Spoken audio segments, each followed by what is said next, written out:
Hello दोस्तों, स्वागत है आपका अपने चैनल CWH यूनिवर्सिटी में। दोस्तों, हम लोग एक लेक्चर दे चुके हैं अंडरस्टैंडिंग ऑफ इंडिया का, जिसमें 2 यूनिट कवर किए थे और 2 यूनिट हम लोग और कवर करके सेकंड लेक्चर और लास्ट लेक्चर है। ये दोनों लेक्चर को अगर दो दो बार आप देख लीजिएगा तो इससे बाहर क्वेश्चन नहीं आएगा और लगभग क्वेश्चन जो आपके एग्जाम में पूछे जाएंगे सारे क्वेश्चन आप अटेम्प्ट करके आएंगे A to Z क्वेश्चन। और अगर क्वेश्चन अच्छा रहेगा तो कमेंट में धुआं धुआं कर देना है। तो चलिए शुरुआत करते हैं, समय नहीं गंवाते हैं। आप लोग अगर इस पीडीएफ को चाहते हैं तो आपको पहले बता दिए हैं लेक्चर 1 में कि पीडीएफ कैसे खरीदेंगे। अब दोबारा समय बर्बाद नहीं करेंगे, ये हमारा लेक्चर 2 है, याद रखिएगा। चलिए शुरुआत करते हैं। हम लोग 2 यूनिट को खत्म करना है और हम लोग बहुत फास्ट में पढ़ते जाएंगे क्योंकि समय आपके पास कम है और उसको सुनेंगे आप डबल डबल करके तो आसानी से याद हो जाएगा। स्वतंत्रता के बाद भारत में किस तरह की अर्थव्यवस्था आई थी? तो मिश्रित अर्थव्यवस्था। आजादी के बाद भारत में मिश्रित अर्थव्यवस्था लाई गई थी। राष्ट्रीय विकास का मुख्य उद्देश्य क्या है? लोगों का कल्याण। राष्ट्रीय विकास का मुख्य उद्देश्य है लोगों का कल्याण। भारत में पंचवर्षीय योजना 1951 में शुरू की गई थी। भारत में पंचवर्षीय योजना 1951 में शुरू की गई थी। भारत में नियोजन का उद्देश्य क्या होता है? गरीबी को हटाना। भारत में प्लानिंग का मतलब महत्व ही था गरीबी को हटाना। नीति आयोग ने किस आयोग की स्थापना किस आयोग का स्थान ले लिया? तो पहले योजना आयोग था, उसका स्थान नीति आयोग ले लिया, यानी योजना आयोग को बदल के नीति आयोग बना दिया गया है। आर्थिक नियोजन संसाधन के उचित उपयोग में मदद करता है। अगर इकोनॉमिक प्लानिंग कर रहे हैं, बोलता है economic planning helps in proper use of resources. हरित क्रांति ने भारत में कृषि के क्षेत्र में उत्पादन को बढ़ावा दिया है। आर्थिक विकास का मुख्य उद्देश्य लोगों के जीवन स्तर को सुधारना है। भारत में उदारीकरण नीति जो है वो सक्सेसफुल रही है, जो 1991 में शुरू की गई थी। वैश्वीकरण का अर्थ होता है विश्व की अर्थव्यवस्था को भारत की अर्थव्यवस्था के साथ जोड़ना, सहयोग करना और व्यापार को बढ़ाना। सामाजिक न्याय का अर्थ होता है सभी नागरिकों के लिए समान व्यवहार, समान न्याय। ऐसा नहीं कि किसी जाति किसी धर्म को न्याय देना, नहीं। सामाजिक न्याय का मतलब सभी लोगों को, सभी नागरिकों को समान तरीके से न्याय देना। आर्थिक समानता का उद्देश्य होता है अमीर और गरीब के बीच में समानता। इनकम के आधार पर अमीर और गरीब के बीच में समानता को बोलते हैं आर्थिक समानता। धन के न्यायपूर्ण वितरण को क्या कहा जाता है? तो धन के न्यायपूर्ण वितरण को इकोनॉमिक इक्वालिटी कहा जाता है। राष्ट्रीय विकास में विकास सम्मिलित होता है, तो राष्ट्रीय विकास में सोशल, इकोनॉमिकल और पॉलिटिकल सब तरह का विकास सम्मिलित होता है। बेरोजगारी डॉट डॉट डॉट विकास में बड़ी बाधा है, तो बेरोजगारी जो है राष्ट्रीय विकास में बड़ी बाधा है। देश विकसित नहीं हो पा रहा है क्योंकि बेरोजगारी है। गरीबी उन्मूलन का अर्थ होता है गरीबी को कम करना। गरीबी उन्मूलन का अर्थ होता है गरीबी को कम करना। आर्थिक वृद्धि को जीडीपी के आधार पर मापा जाता है। आर्थिक वृद्धि को जीडीपी से मापा जाता है। सतत विकास का अर्थ होता है पर्यावरण को नुकसान पहुंचाए बगैर विकास। सतत विकास का मतलब होता है पर्यावरण को नुकसान पहुंचाए बगैर विकास। कानून के समक्ष समानता का मतलब होता है हर व्यक्ति कानून के समक्ष समान है। सोशल, सामाजिक तौर पर न्याय का उदाहरण है। समावेशी विकास का अर्थ क्या होता है? समाज के सभी अंगों का विकास, समाज के सभी वर्गों का विकास को बोलते हैं समावेशी विकास, जिसको हम लोग बोलते हैं इंक्लूसिव ग्रोथ। जब हम सभी लोगों को लेकर चलते हैं तो ये इंक्लूसिव ग्रोथ की तरफ चलता है। कृषि भारतीय डॉट डॉट डॉट की रीढ़ की हड्डी रही, तो कृषि भारतीय अर्थव्यवस्था की रीढ़ की हड्डी रही है। प्राचीन भारत विदेशी व्यापारियों के लिए प्रसिद्ध था। प्राचीन भारत में विदेशी व्यापारी आते थे। सूती वस्त्र उद्योग मुख्यतः मुंबई में विकसित हुआ था। सूती वस्त्र उद्योग सबसे ज्यादा मुंबई में विकसित हुआ था। कौन सा क्षेत्र खेती और पशुपालन में शामिल होता है? तो प्राइमरी सेक्टर के अंदर खेती और पशुपालन शामिल होता है। उद्योग कच्चे माल को तैयार माल में बदलते हैं। इंडस्ट्री क्या करता है? कच्चा माल को तैयार माल में बदलता है। व्यापार वस्तुओं और सेवाओं के आदान प्रदान में मदद करता है। व्यापार वस्तुओं और सेवाओं के आदान प्रदान में मदद करता है। औद्योगिक क्रांति ने मशीनों को ज्यादा बढ़ावा। औद्योगिक क्रांति के बाद मशीनें ज्यादा बढ़ी, मशीनों के द्वारा उत्पादन ज्यादा बढ़ा है। लघु उद्योग रोजगार के अवसर प्रदान करते हैं। जो छोटे इंडस्ट्री वो ज्यादा जॉब देते हैं क्योंकि मशीन खरीद नहीं सकता तो आदमी से काम कराता है। भारत कई देशों को एग्रीकल्चर, इंडस्ट्रियल और आईटी प्रोडक्ट जो है निर्यात कर रहा है। भारत जो है 3 चीज दुनिया के देशों को बेच रहा है, एग्रीकल्चर प्रोडक्ट, इंडस्ट्रियल प्रोडक्ट और आईटी। सेवा क्षेत्र में शामिल है तो भैया बैंक भी सर्विस सेक्टर में आता है, ट्रांसपोर्टेशन भी आता है, तो ऑल ऑफ दीजिए तीनों सेवा क्षेत्र में आता है। मौलिक अधिकार संविधान में दिए गए हैं, तो भारतीय संविधान में मौलिक अधिकार दिए गए। समानता का अधिकार एक मौलिक अधिकार है। समानता का अधिकार एक मौलिक अधिकार है। राज्य के नीति निर्देशक तत्व संविधान के किस भाग में है? तो भाग 4 में है। राज्य के नीति निर्देशक तत्व जिसको बोलते हैं directive principle of the state include है भाग पार्ट 4 में। मौलिक कर्तव्य 42वां संशोधन द्वारा जोड़ी गए हैं। 42वां संशोधन के द्वारा मौलिक कर्तव्य जोड़े गए। कौन सा मौलिक अधिकार भाषण की स्वतंत्रता देती है? तो उसको बोलते हैं स्वतंत्रता का अधिकार। हम कहीं भी बोल सकते हैं, कुछ भी बोल सकते हैं। राज्य के नीति निर्देशक तत्व राज्य की स्थापना का लक्ष्य रखते हैं, तो एक कल्याणकारी राज्य की स्थापना का लक्ष्य रखते हैं। शिक्षा का अधिकार कितने से, तो 6 से 14 वर्ष के बच्चों के लिए शिक्षा का अधिकार है, याद रखिए 6 से 14 वर्ष के बच्चों को शिक्षा देना ही पड़ेगा। राष्ट्रीय ध्वज ध्वज का सम्मान करना एक क्या है, मौलिक कर्तव्य है। मौलिक अधिकार नागरिकों के स्वतंत्रता की रक्षा करते हैं। भारतीय संविधान को 26 जनवरी 1950 को लागू किया गया था। पहली पंचवर्षीय योजना 1951 में शुरू हुई थी, जिस पर मेन फोकस था एग्रीकल्चर सेक्टर को ठीक करना। उसके बाद है द सेकेंड 5 ईयर प्लान। दूसरे 5 ईयर प्लान में क्या जोर दिया गया, तो दूसरे 5 ईयर प्लान में जोर दिया गया इंडस्ट्री को डेवलप करने पर। नियोजन का मुख्य उद्देश्य क्या है, जीवन की गुणवत्ता में सुधार करना। जो प्लानिंग बन रहा था देश को डेवलप करने के लिए, वो जीवन की गुणवत्ता को सुधारने के लिए था। भारत के लिए ग्रामीण विकास महत्वपूर्ण है, क्योंकि अधिकांश लोग गांव में रहते हैं। निजीकरण की नीति जो है वो प्राइवेट स्वामित्व वाली थी, यानी प्राइवेटाइजेशन का मतलब होता है प्राइवेट लोगों को मालिक बनाइए। प्राइवेट लोगों को मालिक बनाने की प्रोसेस को बोलते हैं प्राइवेटाइजेशन। देखिए अभी हम लोग बहुत फास्ट पढ़ रहे हैं, लेकिन जब हम लोग सेमेस्टर 2 में पढ़ेंगे, मैं फिर आपको बता दूं कि अगर आप सेमेस्टर 1 में अभी एग्जाम लिखते हैं और आपका एग्जाम जैसे कंप्लीट होगा सेमेस्टर 2 स्टार्ट हो जाएगा, सेमेस्टर 2 में आप पढ़ सकते हैं आप हमारे साथ, तो वहाँ पे हम लोग आराम से डिटेल में पढ़ेंगे। चूंकि एग्जाम का 2 दिन बचा हुआ है, तो अगर फास्ट नहीं पढ़ेंगे तो बच्चे वहाँ ज़्यादा टाइम किल करेंगे, वीडियो लंबा हो जाएगा, मज़ा नहीं आएगा। तो चलिए शुरुआत करते हैं। भारत में आर्थिक सुधार संकट के कारण शुरू हुआ था। किसके कारण, वित्तीय संकट के कारण आर्थिक सुधार शुरू हुआ था। राष्ट्रीय आय किसी राष्ट्र की कुल आय को दर्शाती है। नेशनल इनकम किसी देश के कुल इनकम को दिखाता है। प्रति व्यक्ति आय किसी देश के पर व्यक्ति के इनकम को दिखाता है कि एक व्यक्ति का इनकम कितना है। मुद्रास्फीति का मतलब होता है महंगाई, कीमतें बढ़ना। अगर कीमत सामान्य स्तर से ज्यादा महंगा हो जाए तो बोलता है महंगाई आ गया। हरित क्रांति मुख्यतः गेहूं और चावल के उत्पादन को बढ़ाने के लिए किया गया था। हरित क्रांति चावल गेहूं के उत्पादन को बढ़ाने के लिए किया गया था। सामाजिक न्याय का उद्देश्य सामाजिक भेदभाव को समाप्त करना है। सामाजिक न्याय का उद्देश्य है सामाजिक भेदभाव को समाप्त करना। भारत में आरक्षण नीति सामाजिक न्याय से संबंधित है। भारत में आरक्षण नीति जो है वो सामाजिक न्याय से संबंधित है। समान कार्य के लिए समान वेतन, ये आर्थिक समानता की बात करता है। समान कार्य के लिए समान वेतन आर्थिक समानता की बात करता है। गरीबी उन्मूलन एक सामाजिक न्याय प्राप्त करने का मदद है। गरीबी उन्मूलन सामाजिक न्याय प्राप्त करने का साधन है। मानव विकास में शिक्षा, स्वास्थ्य और आय के विकास शामिल है। साक्षरता अज्ञानता को कम करने के लिए जरूरी है। महिला सशक्तिकरण का मतलब क्या होता है, महिला सशक्तिकरण से देश के विकास में सहायता मिलती है। बेरोजगारी आर्थिक समस्या को जन्म देती है। बेरोजगारी आर्थिक समस्या को जन्म देती है। संतुलित क्षेत्रीय विकास में, चाहे क्षेत्रीय विकास का मतलब है कि केवल शहरी क्षेत्र, केवल तटीय क्षेत्र, केवल समृद्धि, या सभी क्षेत्रों का विकास होता है। संतुलित क्षेत्रीय विकास का मतलब सभी क्षेत्रों का विकास। रोजगार सृजन जो है, रोजगार सृजन गरीबी को कम करने में महत्वपूर्ण भूमिका अदा करते हैं। भारत को सोने की चिड़िया उसकी समृद्धि के कारण कहा जाता था। हथकरघा उद्योग एक प्रकार का छोटा उद्योग, कुटीर उद्योग है। श्वेत क्रांति किसके उत्पादन को बढ़ाने के लिए, तो श्वेत क्रांति दूध के उत्पादन को बढ़ाने के लिए किया था। भारत का सबसे बड़ा उत्पादक देशों में से, तो भारत सबसे बड़ा चाय उत्पादक देशों में से एक है। किस क्षेत्र को सेवा क्षेत्र कहा जाता है, तो प्राइमरी नहीं टेरसरी सेक्टर को सेवा क्षेत्र कहा जाता है। बोलता है बैंकिंग किस में है, तो टेरसरी सेक्टर में। बैंकिंग में सेवा क्षेत्र है। निर्यात का अर्थ होता है अपने देश के सामान को दूसरे देश में बेचना। आयात का अर्थ होता है दूसरे देश के सामान को अपने देश में खरीद के लाना। उसके बाद है silk route, dot dot dot के लिए फेमस था। सिल्क रूट व्यापार के लिए फेमस था।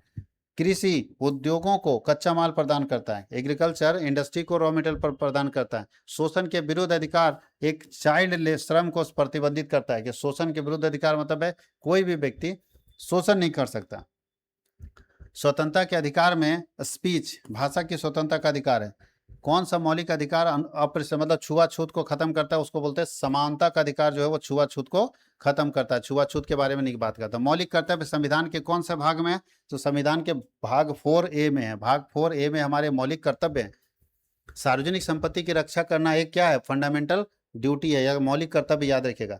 राज्य के नीति निर्देशक तत्व क्या होते हैं, नॉन जुडिशियल होते हैं। नॉन जुडिशियल मतलब गैर न्यायिक होते हैं, प्रकृति के होते हैं। संविधान धर्म की स्वतंत्रता का गारंटी देता है कि हर व्यक्ति को अपने धर्म की को मानने और उस पर विचार करने का, उसको पालन करने का अधिकार है। संवैधानिक उपचारों के अधिकार को डॉक्टर BR अम्बेडकर ने संविधान की आत्मा कहा था। ये जो संवैधानिक उपचारों का अधिकार है वो संविधान की आत्मा, हृदय किसने कहा था, डॉक्टर BR अम्बेडकर ने। सोचिए ना, हम अगर गरीब हैं तो हमको भी संविधान बराबर अधिकार देता है, और अमीर है उसको भी वही अधिकार देता है। लेकिन ऐसा होता अभी नहीं है, होना चाहिए था। मौलिक अधिकार नागरिकों की स्वतंत्रता की रक्षा करते हैं और राज्य के नीति निर्देशक तत्व आर्थिक और सामाजिक न्याय स्थापित करने में का लक्ष्य रखते हैं। अब चलते हैं लास्ट यूनिट जो हम लोगों को पढ़ना, the making of contemporary India. चलिए, ब्रह्मो समाज की स्थापना किसने किया था? राजा राम मोहन राय ने किया था। आर्य समाज की स्थापना डॉक्टर स्वामी दयानंद सरस्वती ने किया था। रामकृष्ण मिशन की स्थापना स्वामी विवेकानंद ने किया था। सती प्रथा का उन्मूलन किसने किया था? लॉर्ड विलियम वेटिंग ने किया था। अलीगढ़ आंदोलन की शुरुआत सर सैयद अहमद खान ने किया था। किस आंदोलन ने महिला शिक्षा को बढ़ावा दिया था? तो ये चाहे वो ब्रह्मो समाज हो, चाहे आर्य समाज हो, चाहे अलीगढ़ आंदोलन हो। स्वामी विवेकानंद ने शिकागो के धर्म संसद में भारत का प्रतिनिधित्व किया था। राजा राम मोहन राय ने बाल विवाह, सती प्रथा और छुआछूत सबको खत्म करने का, यानी सबके प्रति जो है आह्वान किया था, उसको खिलाफ थे कि बाल विवाह नहीं होना चाहिए, छुआछूत नहीं होना चाहिए। सामाजिक सुधार आंदोलन का उद्देश्य सामाजिक बुराइयों को दूर करना है। वेदों की ओर लौटो का नारा किसने दिया था? दयानंद सरस्वती ने दिया था कि वेदों की ओर लौटो। भारतीय राष्ट्रीय कांग्रेस की स्थापना 1885 में की गई थी। भारतीय राष्ट्रीय कांग्रेस की स्थापना किसने किया था? तो ए.ओ. ह्यूम ने किया था। महात्मा गांधी ने असहयोग आंदोलन कब शुरू किया था? तो 1920 में शुरू किया था। सविनय अवज्ञा आंदोलन जो है वो दांडी मार्च से शुरू हुआ था। भारत छोड़ो आंदोलन कब शुरू हुआ था? 1942 में। करो और मरो का नारा किसने दिया था? तो गांधी ने। भगत सिंह किस आंदोलन से जुड़े थे? तो क्रांतिवीर आंदोलन से। सुभाष चंद्र बोस ने आजाद हिंद फौज की स्थापना की थी।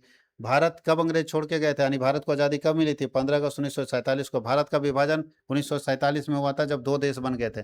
भारतीय संविधान सभा ने भारतीय संविधान का निर्माण किया था। भारतीय संविधान का निर्माण किसने किया था? संविधान सभा में। डॉक्टर बी आर अम्बेडकर को संविधान सभा का क्या कहा जाता है? शिल्पकार कहा जाता है, आर्किटेक्ट कहा जाता है। भारतीय संविधान को 26 नवंबर 1949 को अपनाया गया था और लागू किया गया था 26 जनवरी 1950 में। मौलिक अधिकार संविधान के कौन से भाग में है? तो भाग थर्ड में मौलिक अधिकार, 4th ए में मौलिक कर्तव्य, याद रखिएगा 4th ए में मौलिक कर्तव्य है और 3rd में मौलिक अधिकार है।